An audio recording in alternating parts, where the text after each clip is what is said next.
आपल्यासमोर रुचा आहे हे अतुलजी मॅडम काय सांगाल काय परिस्थिती होती त्यावेळी एक मिनट काय नेमकं त्या दिवशी प्लीज मैं बैठता हूँ प्लीज त्या दिवशी तुम्ही प्रत्यक्षदर्शी आहात काय नेमकं त्या दिवशी पाहिलं तुम्ही तिथे आम्ही मिनी स्वित्झर्लंडला होतो. सगळं चांगलं चालत होतं तिथे व्यवस्थित. मग आम्ही निघतच होतो तर तेव्हा शूटिंग अचानक चालू झालेली. सगळेच क्ल्यूलेस होते की काय चालू होतं वगैरे. मग नंतर मी बघितलं की मी 2 जणांना बघितलं हातात बंदूक होती आणि शूटिंग करत होते वगैरे.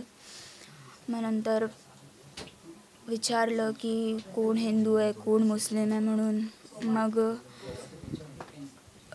संजय काकांना पहिले असं त्यांनी हात वरती केला तर त्यांना पहिले गोळी मारली. नंतर हेमंत काकांना मारली. ते विचारायला गेलेले की काय झालं आहे नक्की तर क्या हुआ है कुछ हुआ है क्या हम कुछ नहीं कर रहे असं हे बोलताच त्यांनाही गोळी मारली. मग माझे बाबाही तिथे गेले. माझे बाबाही बोलले की गोळी नका मारू म्हणून आम्ही काही नाही करत. तर तिथेच त्यांनाही गोळी मारली माझ्यासमोर. मी काहीच नाही करू शकली आणि तिथे आडी होती मी तिथे घाबरून. जवळपास 15-20 मिनटं आम्ही तसेच भीतीत होतो घाबरत. मग नंतर ते गेल्यावर आम्ही सगळे पळालो.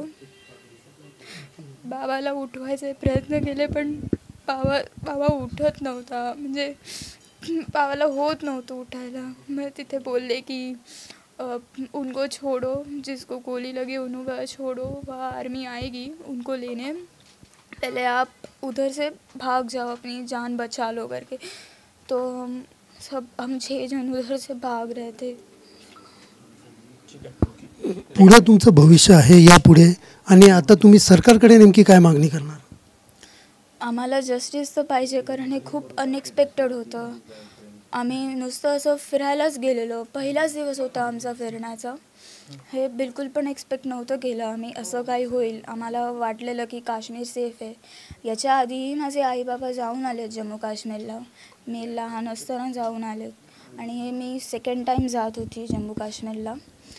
तर बिलकुलच आयडिया नव्हती की असं काही होईल.